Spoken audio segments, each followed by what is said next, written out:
All right. So it's almost Pesach, which is exciting. So I thought we would do an idea. It's based on a talk of the Rebbe about the fact that we have 3 matzahs and 4 cups, and what the meaning behind that is, and because obviously everything by the Seder, there's the literal meaning and reasons why we do things, but obviously the Seder is not just a ritual, and it's not just to remember what happened more than 3,000 years ago. The whole purpose of the Seder is to re-experience Metzias Mitzrayim and to experience our own Metzias Mitzrayim. And everything that we do at the Seder is there to enable us to do that, to go out of our own Mitzrayim, like we'll discuss, and what that means. And really, the centerpiece of the Seder are these 2 things, the 3 matzahs and the 4 cups of wine. So, on a literal, simple level, the reason we'll read inside in a moment, but the reason why we have 4 cups of wine and 3 matzahs. 3 matzahs is a biblical commandment. It's a mitzvah d'oraisa. Oh, not 3 matzahs. Matzah is a biblical commandment to have a kazayas of matzah on Pesach night. The reason why we have 3 is this is a very simple halachic reason for it, because since we break a matzah, and we know that we have to break a matzah because the Torah refers to matzah as lechem oini, as poor man's bread.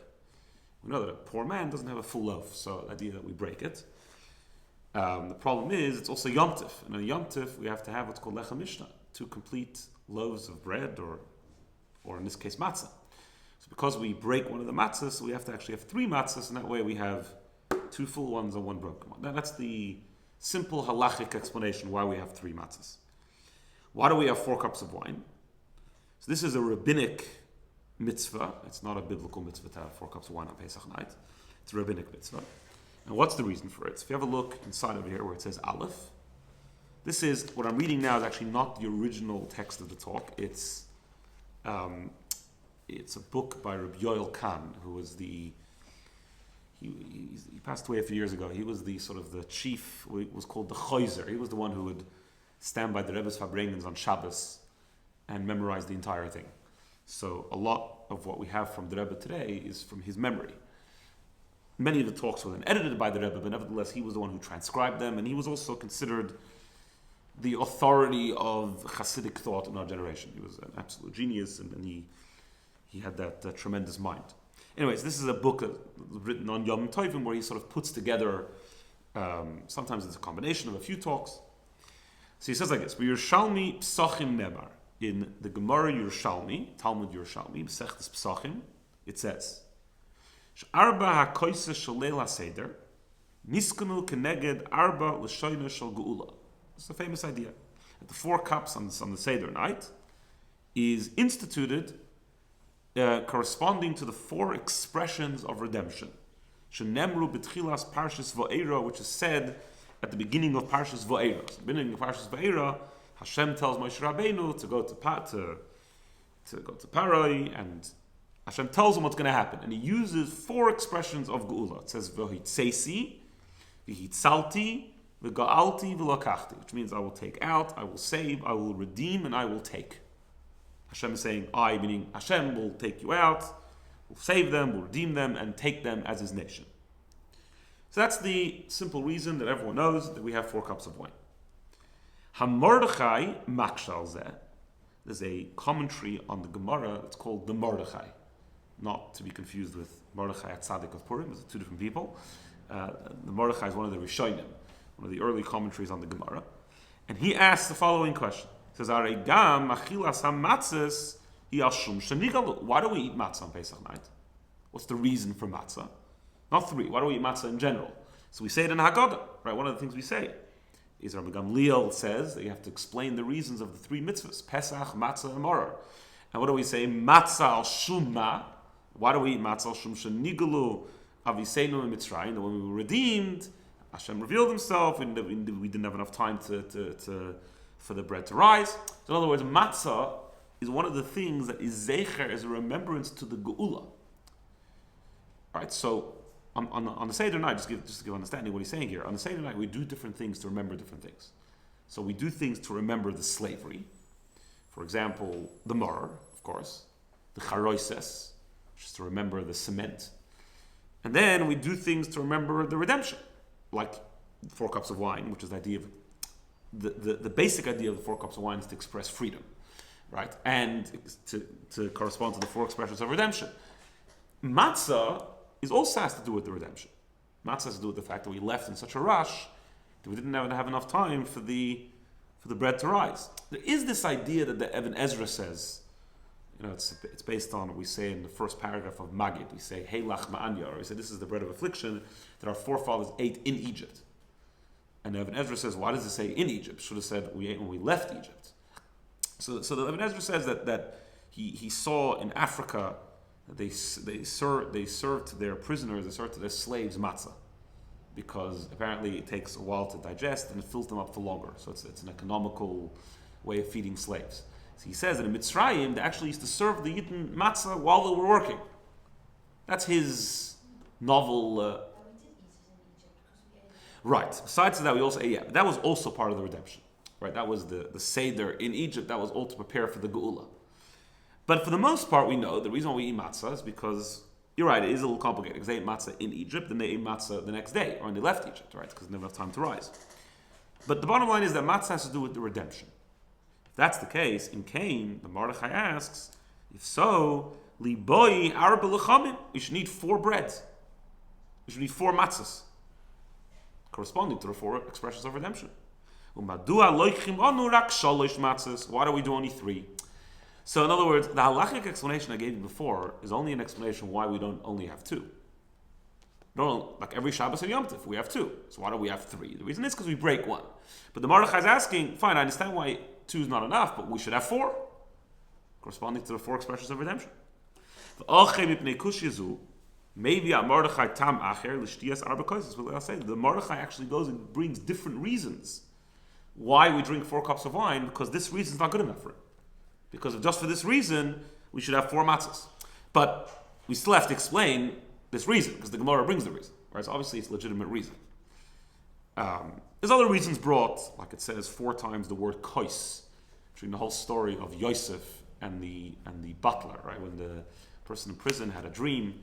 So it says over there 4 times the word kois, 4 times the word cup.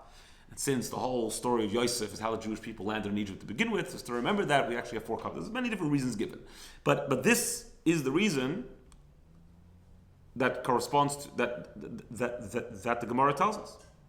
There's another reason which we'll connect soon, and that has to do with the 4 imois, right? Our 4 mothers, Sarah, Rivka, Rachel, and Leah. And the matzahs is Avram, Yitzchak, and Yaakov. That doesn't really explain anything, because why? Why isn't the matzahs Sarah, Rivka, Rachel, and Leah, and the cups of wine Avram, Yitzchak, and Yaakov, right? We'll see. We'll connect it all soon. Okay. So he brings the crux of the idea, and then we'll develop it. So the Rebbe explains. He divides these 4 expressions of redemption into 2 categories. There's there's the first 3 expressions. Voitzesi, v'yitzalti, v'go'alti. Nemru b'shayches li'yitzias Mitzrayim. Those 3 expressions were said in connection to Yitzias Mitzrayim. Where do we see that? If you look at the pasuk, it says, "Voitzesi eschem bitachas sivlois Mitzrayim." Hashem says, "I will take you out of the sivlois, like the load, the affliction of Egypt. V'hitzalti eschem abidasim, I will save you from their work. V'go'alti eschem, and I will redeem you b'zroya natuya, with an outstretched arm." So we see clearly the first 3 expressions have to do with the exodus from Egypt, going out of Mitzrayim. She'ein kein haloshen haraviis. On the other hand, the 4th expression says, "V'lokachtem eschem li la'am." Hashem says, "I will take you for me as a nation." That is actually not in reference to the going out of Egypt. The first 3 expressions are saying, I'm going to save you from Egypt. I'll take you out from Egypt, I'll save you from Egypt, I'll redeem you from Egypt. The 4th expression is just saying, I'm going to take you as my nation. And in fact, he says, Adarab, on the contrary, Ladas kama mefarshim, according to many mefarshim, Inyan zeh nifal rak b'matan Torah. This idea is only actually happened at Matan Torah. When did we become Hashem's nation? At Matan Torah. In fact, when we say every day in davening, we say "Uvanu v'chartam mikol am v'loshen," that you chose us from all other nations. We're supposed to have in mind Matan Torah. Then you can ask the question, if that's the case, so why is v'lokachti in this pasuk? This pasuk is talking about Yetzias Mitzrayim, so why are you bringing a fourth thing that seemingly have nothing to do with it? It's totally independent. It has to do with the giving of the Torah. So, that's what he says. This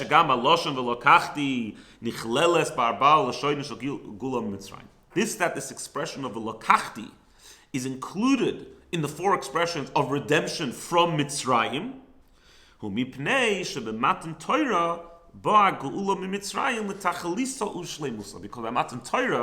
the redemption from Mitzrayim reached its purpose and its completion. Up until Matan Torah, the whole purpose of leaving Mitzrayim, as Moshe Rabbeinu, as Hashem tells Moshe Rabbeinu on the burning bush, he says, when you'll take them out of Mitzrayim, for what? Not just to become free, to serve God on this mountain. The whole point of Yetzias Mitzrayim was to become Hashem's nation on Har Sinai. So on the one hand, it's all one process, but it's two different parts of the process. So the first three, Tzesi v'Ga'alti v'Ga'alti, has to do with the actual redemption from Egypt. And then there's v'Lakachti eschem li'lam, I will take you as a nation for me, says Hashem. That's the fourth part, that's Matan Torah. And that's the goal and the purpose and the completion of Yetzias Mitzrayim. Nimtza comes out, Sha'geula miMitzrayim koilele shnei inyanim. Comes out that the redemption from Mitzrayim includes within itself two things. There's Yetzias Mitzrayim k'shei la'atzma, there's going out of Egypt. Inyan zeh mizbata b'shalish alishonis and this idea is expressed in the first three. V'yitzesi v'yitzalti v'go'alti. And Beis, Tachlisa v'shleimusa shel ha'geula miMitzrayim. Then there's the purpose and the completion of the redemption. Is Matan Torah. Inyan zeh mizbata b'arba l'shonos kulam. That's in the fourth expression. So according to this, the Rebbe says like this. Pizah yeshloimar. According to this, we can say, Shegam sholosh ha'matzah shaloichim l'seder hein keneged l'shonos ha'geula. Comes out actually that the three matzahs are also corresponding to the expressions of redemption. Just the first three, not the fourth. So the difference between the three matzahs and the four cups, the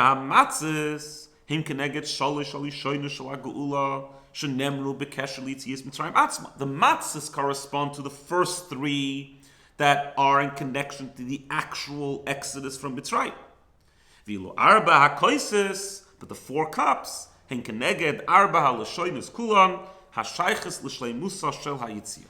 the four cups correspond to all four, which includes within it the goal of Yetzias Mitzrayim, which is Matan Torah. Okay, we haven't really explained anything. The question is though, why is Yetzias Mitzrayim itself got to do with the matzah, and the Tachlis, the purpose of Yetzias Mitzrayim, Matan Torah, have to do with the wine. That's what we still have to explain. That's what he says. Ashaychus ben Yetzias Mitzrayim atzma, l'shalish ha'lishonos l'shalish ha'matzos. The connection between Yetzias Mitzrayim itself to the three expressions and to the three matzos. Ubein shleimuso shel ha'yetzia miMitzrayim la'arba ha'lishonos v'la'arba ha'kaisos. And the completion of Yetzias Mitzrayim to the four expressions and to the four cups. Tuvan al pi biur in yonam apnimi shlamisparim shalosh va'arba. We're going to understand this through first understanding the deeper meaning of the numbers 3 and 4.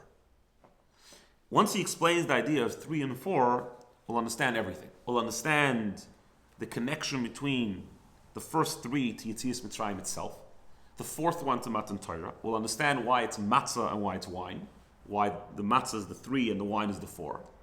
We'll understand why the matzah is the avos and the cups of wine are the imohis.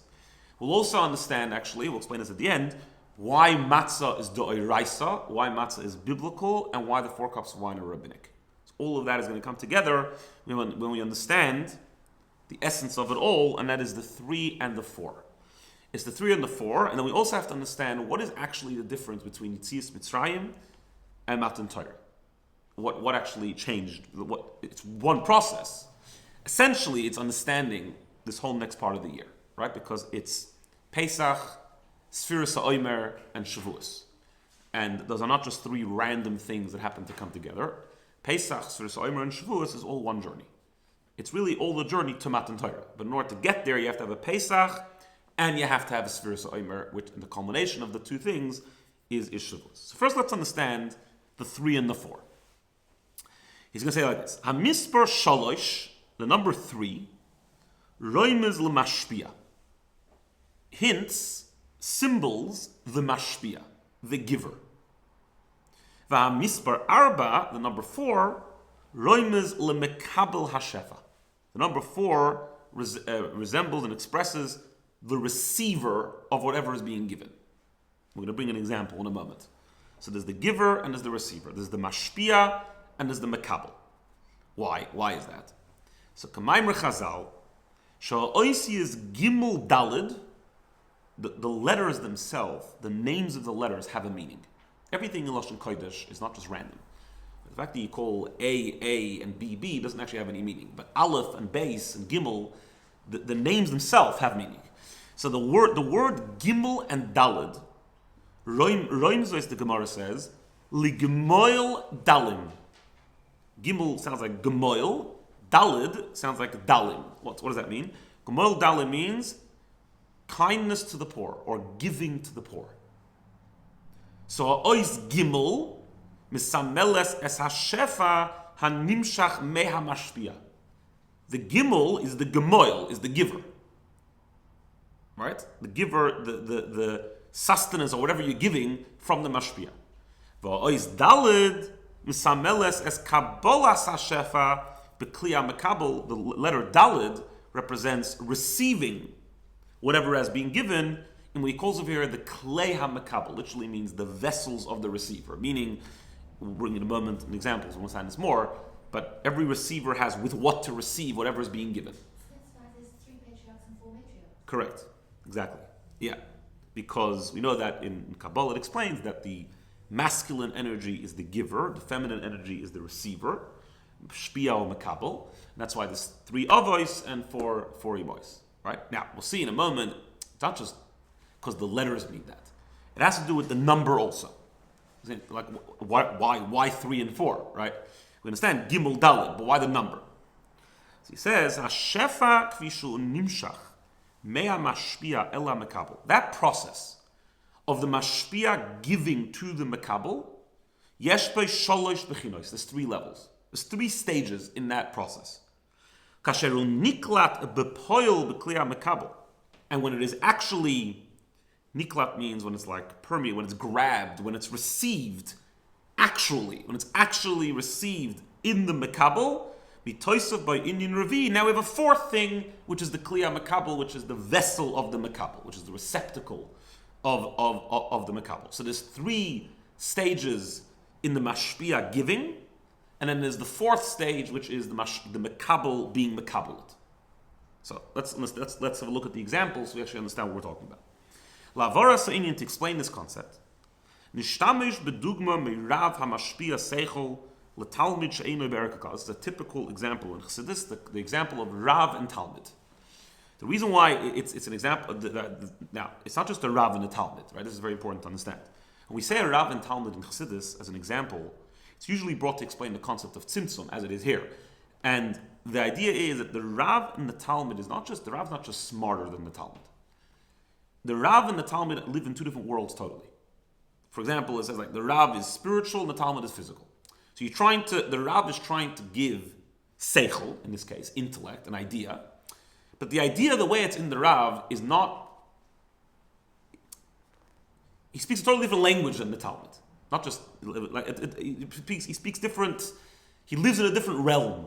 He's what's called be'eina roich. He's infinitely higher, which is then we have an example for Hashem and the world, for example, right? That's the example. Because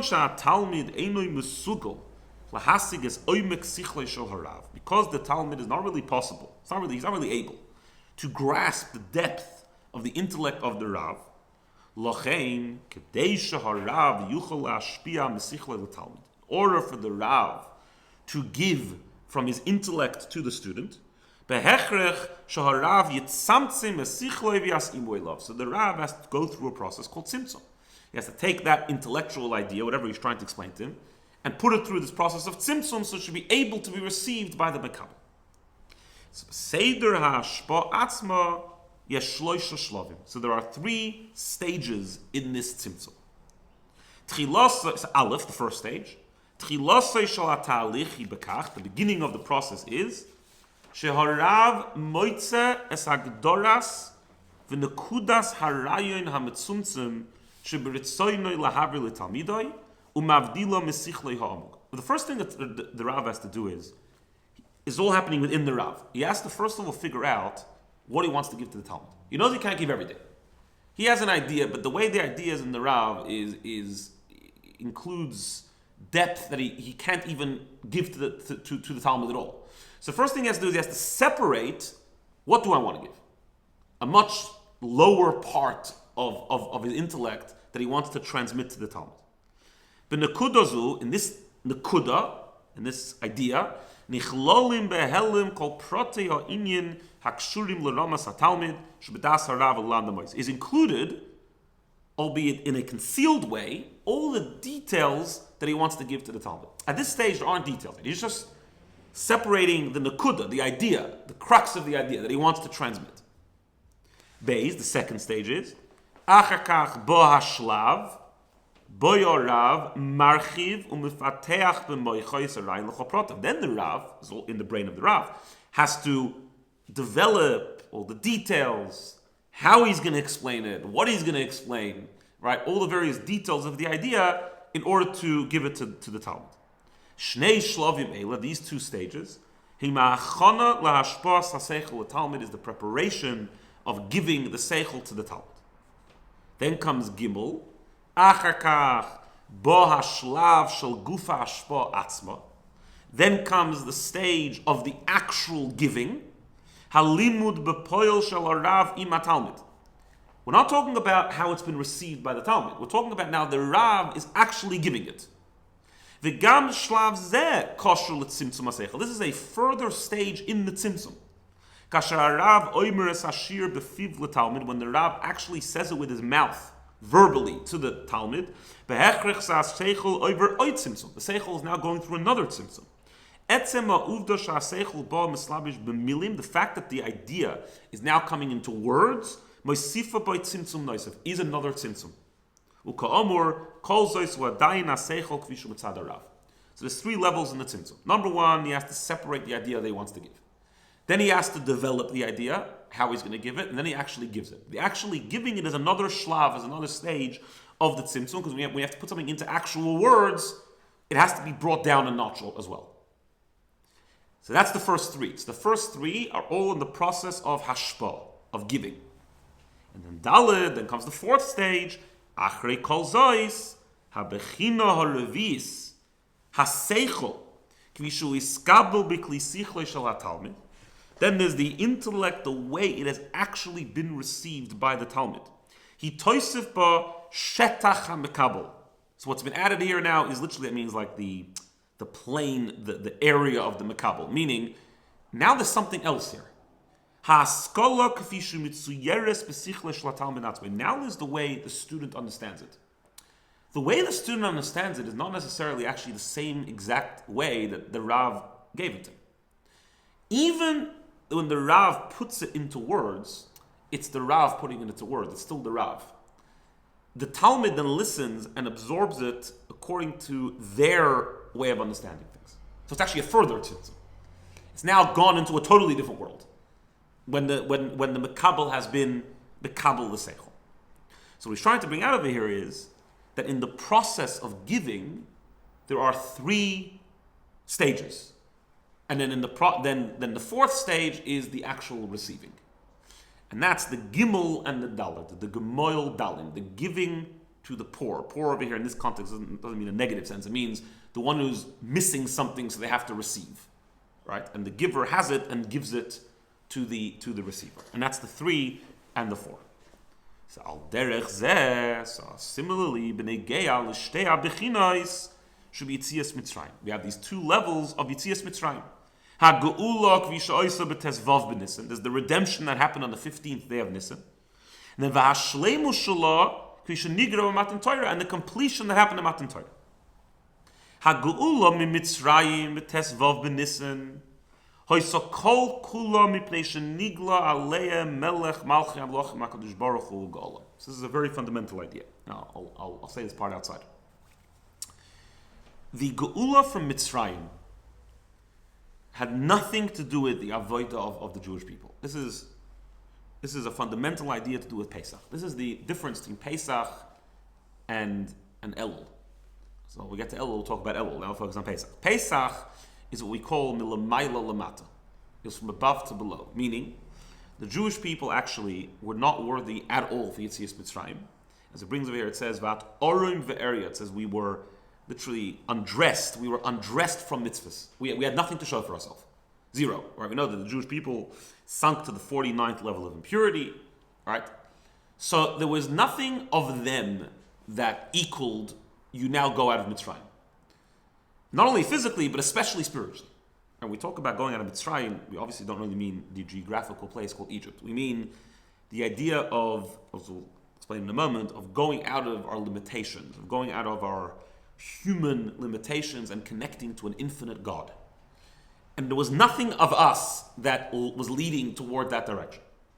It was all because of one reason. As we say in the Haggadah, Nigla Aleim Melech Malchi Halochim HaKadosh Baruch Hu U'Ga'olam, that Hashem revealed himself and redeemed them.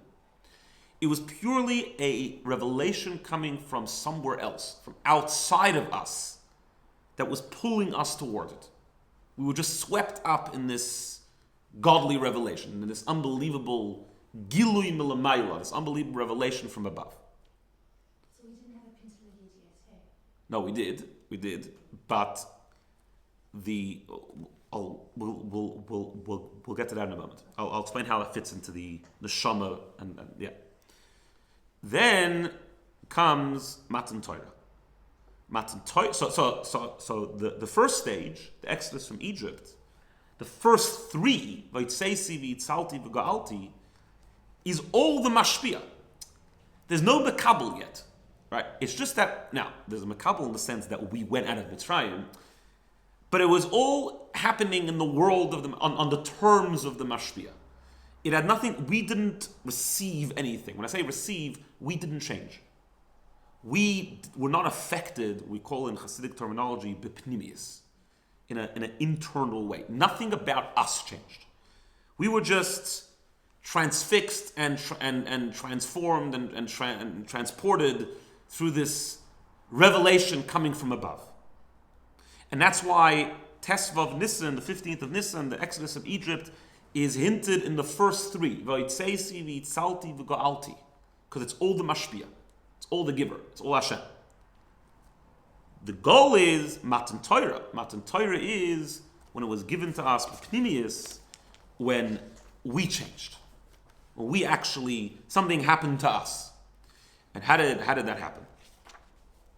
What happened between Yitzias Mitzrayim and Matan Torah? The answer to that is Sfiras HaOmer. Sfiras HaOmer is, as we know, the famous idea, it's 7 weeks, right? And each week has 7 days. And it's 49 days, so it corresponds to the 7 middas. And every middah includes the other middah, right? Chesed Sheba Chesed, Chesed Sheba Gvura, etc. And the idea is that during those 49 days, we work on our character. What does that mean, we work on our character? We work on ourselves that we should become godly. That my chesed is now godly. My gvura is godly. When we went out of Mitzrayim, my chesed was not godly, actually. My chesed was animalistic, fully governed by my animal souls. We'll get to it in a moment. The Yid was just pulled. And sort of pulled from above, from something outside of them. Nothing about them left Mitzrayim. In other words, it was almost as if they left Mitzrayim, but Mitzrayim didn't really leave them. Right? In other words, they were still in Mitzrayim. They just weren't because someone else took them out. It's like a physical analogy would be if like you pull something but it was really still attached to the other side. The second you let go, it goes right back. Right? So technically, yeah, you're out. But you're not really out. And it's not only a physical thing. Those two things can even be spiritual. Meaning to say, there's this concept, it explains in Chassidus many places, called Nesrusa de Le'ela and Nesrusa de L'Sata. Nesrusa de Le'ela means an arousal from above. Many times it happens, it says in Chassidus that many times someone just gets inspired out of the blue for no reason. Why does that happen? It says that there's various heavenly declarations that happen that we're not sensitive to, but our neshama, the way it exists up there, is sensitive to it. And sometimes it hears these declarations, which are all about telling Yidden to do tshuva, and that sort of filters down to our consciousness. So we get this like wake-up call. And the truth is, not only it doesn't only have to be that spiritual. It can be even, you went to a shir, you went to a farbrengen, you had an experience. I don't know. You went to Israel. You put yourself in a spiritual atmosphere, but it wasn't you. It was the atmosphere that schlepped you. You were affected. Of course, you were affected.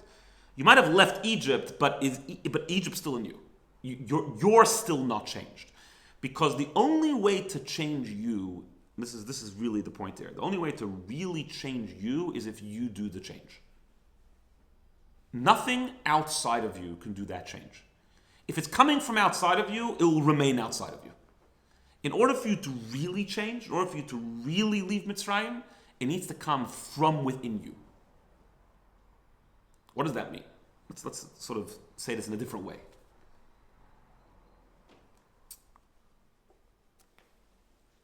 So we all know that we have two neshamas, right? We have a nefesh lakis and a nefesh abahamis. So who's the you? Okay, that's a very big question. All right, who's the real you? So really, actually, the truth is, it depends what you mean when you ask that question. Ultimately, intrinsically, the real you is the nefesh lakis. That's true, the godly soul. But in Tanya, it actually says that for a Beinani, for sure for lower than a Beinani, but even a Beinani, who Beinani says in Tanya is someone who always does the right thing. It says that the nefesh habahamis, he ha'adam atzmai. That is the person. What does he mean by that? That's the consciousness of the person. By a tzaddik, even the consciousness is the nefesh lakis. The tzaddik thinks, feels, speaks, acts. Everything about the tzaddik is the nefesh lakis. Everyone else besides for a tzaddik, their consciousness, the way they operate, is the nefesh habahamis. However, we have nefesh lakis also. So the nefesh lakis is actually considered a little bit to be like above you. It's not you. Again, in this context, we're talking about the real Yid, and ultimately you're ready to give up your life for Yiddishkeit. Okay, that's all true. But we're talking about on a conscious level. On a conscious level, the me is the nefesh habahamis, and the nefesh lakis is sort of a gift given to me, or it's there sort of inspiring me from above. Now, a Yid's connection to Hashem happens on two levels. First of all, there's emunah, faith. What does emunah mean? Emunah means, or where does emunah come from? Emunah comes from the fact that I have a neshama, and that neshama is a chelik elikami mal mamish. It's a part of Hashem. And therefore it is godliness. Emunah doesn't mean I understand it and I need to rationally understand it and convince myself. And emunah actually is a revelation from above. Emunah is a godly feeling that is just in me because it's there, not because I worked for it. Right? It's basically the neshama revealing itself. Now, many times what happens is when the neshama reveals itself, it affects the nefesh habahamis also. In other words, it affects us as well. We live that emunah, we act based on that emunah. But at the end of the day, it's not the nefesh habahamis. You can't say, because a Yid has emunah is not going to fundamentally change your nefesh habahamis. Because emunah is coming from outside of the nefesh habahamis. Emunah is coming from the nefesh lakis. If you want to change the nefesh habahamis, you have to do it through the nefesh. The nefesh habahamis has to learn. You have to understand. You have to understand it on a level that the nefesh habahamis could understand it. Talk the nefesh habahamis' language, and on that level, convince the nefesh habahamis that it's good to serve Hashem. And then the nefesh habahamis itself comes on side. Right? By default, the nefesh habahamis wants to enjoy life, wants to enjoy this world. But if you talk its language and you tell him, you really want good, you want to have enjoyment, you know what the real enjoyment is? Godliness.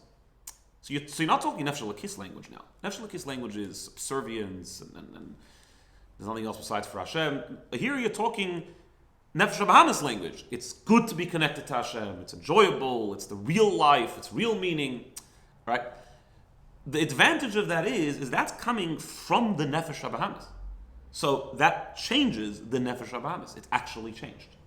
When something comes from above, the thing that it's affecting doesn't really change because it's coming from outside of it. And therefore, it doesn't necessarily last. Right? As soon as that inspiration's gone, I'm back to my default settings. In other words, when something comes from above, the default settings don't change. The current settings change, not the default. As soon as the inspiration goes, you're back to who you really are. When you work from within, when you do Sfiras HaOmer, right? When you do character development, not coming from this unbelievable revelation, no. When you go nitty-gritty into the character trait and you work with it and you change it, then you really change. Right? Even if anyone doesn't achieve that. Yeah, on the ultimate form. Correct. But on some level, we have to. Yeah, you're right. Ultimately, we'll never really change because we're not tzaddikim. Right? But at least we do change, we do grow, right? We move towards that. Even a Beinani has Ava, Yira, Davins, right? There is a transformation, it's just maybe not fully. It doesn't fully take them through. But nevertheless, the Avodah of Yid is to try and transform the Nefesh HaBahamis, for sure. So that's the difference in Yetzias Mitzrayim and Sfiras HaOmer. Yetzias Mitzrayim is Emunah. That's why we know that Pesach is the Yom Tov of Emunah, right? It's the idea of this revelation from above, blasting in us this belief to Hashem. We follow Hashem blindly and we leave Mitzrayim. But we didn't become Hashem's nation because we were still in Egypt. Really. Technically we weren't, but really we were. Through Sfiras HaOmer, we worked on ourselves, we actually changed. Then comes the fourth expression. What's the fourth expression? V'lokachtem eschem li la'am. You became for me a nation. The first three doesn't say anything about the receiver. It just says, I will redeem them, I will save them, I will take them out. It's all Hashem doing it. That's the first three. That's the mashpia. The fourth one is, Hashem says, I'll take them, but I'll take them as a nation. Their status changes. They change. Through the avodah Sfiras HaOmer, ultimately leading to Matan Torah, which is when we become Hashem's nation. So now, if that's the case, so why do we need the first three? Let's just go straight to Sfiras HaOmer. If whatever happens from above doesn't really change me, so then what's the point? Let's just start off Sfiras HaOmer. Start working on yourself. Why is there a Pesach? Right, is that a question? Why is it the first three? Let's just go to the fourth. If the first three anyways don't really affect me, it's all the mashpia, it's all in the mashpia's world, it's all in the it's all from above. It's like a good inspirational experience. It doesn't last anyway. So go straight to the work. Start working on yourself. And through that you'll leave Mitzrayim. The answer is very, very important. And that's why Pesach is the first Yom Tov. Because here's the problem. The problem is there's a sort of a catch-22 here. What are we trying to achieve? What is the goal of everything? The goal of everything is to connect to Hashem. What does it mean to connect to Hashem? Connecting to Hashem means that we are connecting to an infinite God, right, who transcends everything, transcends all of our limitations, transcends any limitations. We, on the other hand, are finite human beings, extremely limited and extremely finite. So the problem is, how can a finite being connect to an infinite being? And the truth is, it's actually impossible. If you just leave the finite being to its own devices, it can never krich out of his finiteness. It can never get out of it. As is this famous expression, Ein chavush materes atzmei beis asurim. Someone who's stuck in jail can't free their own chains. We are stuck in ourselves. That's what it means to be human. We are stuck in our own limitations. So how can we ever leave Mitzrayim? The answer is we can't leave Mitzrayim. Hashem can take us out of Mitzrayim. Through a revelation of godliness, of Nigla Aleim Melech Malchem Lachem HaKadosh Baruch Hu. What does that mean? Hashem revealing himself in all of his glory, in his full infinite self, we can then be lost and transported to that infinite reality. So it needs to happen through him. The problem is, if it happens through him, then it's not me. So it doesn't really affect me. Right? So in other words, step one needs to be Pesach. Step one needs to be, in order to, that's the whole idea. Going out of Mitzrayim, we know the famous idea. Mitzrayim means boundaries. Meitzarim means fences, boundaries, limitations. Going out of Mitzrayim cannot happen through the person themselves. Because the person themselves can never actually leave their own limitation. It needs to happen through a higher reality. Through Hashem who transcends us. And what's the avodah then? What do we... Now, Pesach is not purely a passive experience. It doesn't mean like we just sit and do nothing. The avodah of Pesach is surrender to that reality. The idea of, it's not about me. To totally let go of our ego. To forget about what I think, and what I feel, and what I want, and what the I is totally ignored on Pesach. There is no I. Which is the whole idea of matzah. The whole idea of matzah is, unlike chametz is ego, matzah is zero ego. It's flat, it's tasteless. Right? So the avodah of Pesach is to lose yourself in the infinite reality of Hashem. Which explains also why so many people didn't leave Egypt. Correct? Yeah. It's not easy to surrender. Right? Surrender is very difficult. And we say that Pesach happens because of a revelation, especially nowadays. Maybe the first time around it was purely through a revelation. But nowadays, everything comes through avodah. But the avodah is not about what do I feel? Do I feel godliness? Do I understand godliness? No. The whole idea of Pesach is to ignore the I entirely. Get rid of the ego. As you know, the famous idea, chametz asur b'mashu. Chametz is forbidden, even a crumb of chametz is forbidden. A crumb of ego on Pesach is treif. Because the whole idea of Pesach is surrender to that infinite reality. That's the only way you can leave your Mitzrayim. You can't leave Mitzrayim when you're still stuck in yourself. The problem is but there's still a me though. Maybe I ignored it, maybe I pushed it away, but I have a mind, and Hashem created me with a mind, with a way of thinking. Hashem created me with a heart, I have feelings. Right? I have a personality, I have a character. Pesach doesn't affect any of that. All Pesach does is it puts that asleep. It says, forget about that and just surrender to Hashem. Absolute bittul. That's the avodah of Pesach is bittul. Total subservience. Hashem, as it says in the pasuk, lechtech acharai b'midbar. We say this in Rosh Hashanah davening. It comes from the Novi. We followed Hashem into the desert blindly. Even spiritually, that's what it means. The problem is, what do I do with the me then? It was never really affected, like we said before. If it comes from above, then doesn't affect the makabel. There is no makabel. It's just the makabel just says to the mashpia, I'm yours. But the makabel doesn't receive anything. The makabel doesn't change. That's why you need the second stage. The second stage is, once I've gone out of myself, once I've become connected to that infinite reality of Hashem, through the matzah, through the subservience, through the bittul, then I can then bring that into my personality. I can say, I can transform my mind, that even my mind should be connected to that infinite reality. I can transform my feelings, that even my feelings should not be regular human feelings which are stuck in their own ego, but it should be feelings which are godly. And even my behavior should be godly. Right? That's the idea. So you need stage one before stage two. Because if you start with stage two, you're still stuck in yourself. You need to go out of yourself and then bring that infinity into yourself. And that's Pesach Sfiras HaOmer, which leads to Shavuos. And that's the first three expressions and the fourth expression. First three expressions is the Mashpia. The fourth expression is the Makabel, when the Makabel becomes transformed. The beautiful leavened loaves. Sorry? The beautiful leavened loaves. On Shavuos, you have to have chametz. Exactly. That's what you're talking about? Yes. Yeah. Okay, but where's the wine though in this? Oh, hold on, we'll get the wine in a second. But the exactly, on Shavuos you have to have chametz, because chametz then becomes a good thing. Because then, chametz then doesn't mean ego. Chametz then means the me, which I subjugated on Pesach, is now transformed.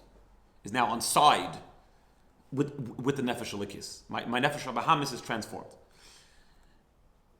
Now, since this is the whole purpose of Pesach, Therefore, on Pesach itself, we introduce something in the Seder which is about the goal as well. So really, matzah is Pesach. That's what Pesach is, subservience, right? Surrender to this infinite reality, this infinite revelation. But in the Seder itself, we have something which resembles the goal as well. And that's the 4 cups of wine. Because we know that in Kabbalah, wine is associated with BINA. Wine is associated with understanding. Even on a simple level, wine is enjoyable. Matzah has no taste, wine has taste. What does that mean? Wine represents the idea of understanding, when you relate to something, when it enters into your reality. You're not surrendering to it, rather it is now a part of you and you can enjoy it. When you surrender to something, it's more done in a way of Kabbalah soil, obedience. You say, I do. It has nothing to do with, I enjoy it, I don't enjoy it, it's irrelevant. Then when I bring it back into myself, the idea is then to have a geschmack in it, to enjoy it, that it should be a part of my reality, and that's the wine. Which is why there's 3 matzahs and 4 cups of wine. Because the matzah represents the first 3 levels. Represents the revelation, the mashpia, me surrendering to the mashpia. The wine represents the mekabel, the receiver being transformed, which is the 4. Right, the 4th level, and that's the 4th expression, v'lakachti eschem li la'am, that we become a nation, we change. Which is why we said it, going back to the beginning, we said that the 3 is the fathers and the 4 is the mothers. Same idea, mashpia and mekabel. Which is also why the 3 matzahs are de'oraisa, are biblical, and the 4 cups are derabbanan. Because within Torah itself, you have these 2 things. You have Torah shebiksav, you have the biblical mitzvahs. The biblical mitzvahs, the emphasis there is surrender. Hashem says, we listen. There's no. It's not subject to opinion. It's not subject to argument. There's a mitzvah, we do it, right? Rabbinic mitzvahs represent that we take ownership of the Torah, meaning the rabbis representing the Jewish people, so to speak, add, not obviously with the permission of Torah and within the system of Torah, but they contribute to the Torah. It's when the mekabel. The mitzvahs d'Rabbanan represent the mekabel, the receiver. When we receive the Torah and the Torah becomes so much a part of us that we can even add to the Torah. And that's why the matzahs are the oraisa, are biblical, and the wine, which represents the mekabel, being transformed, the receiver, it's the Rabbanan. So you have the whole journey there on Pesach night itself. Although the emphasis of that part of the journey is Sfiras Omer, but it's there on Pesach night as well. Okay. Pleasure.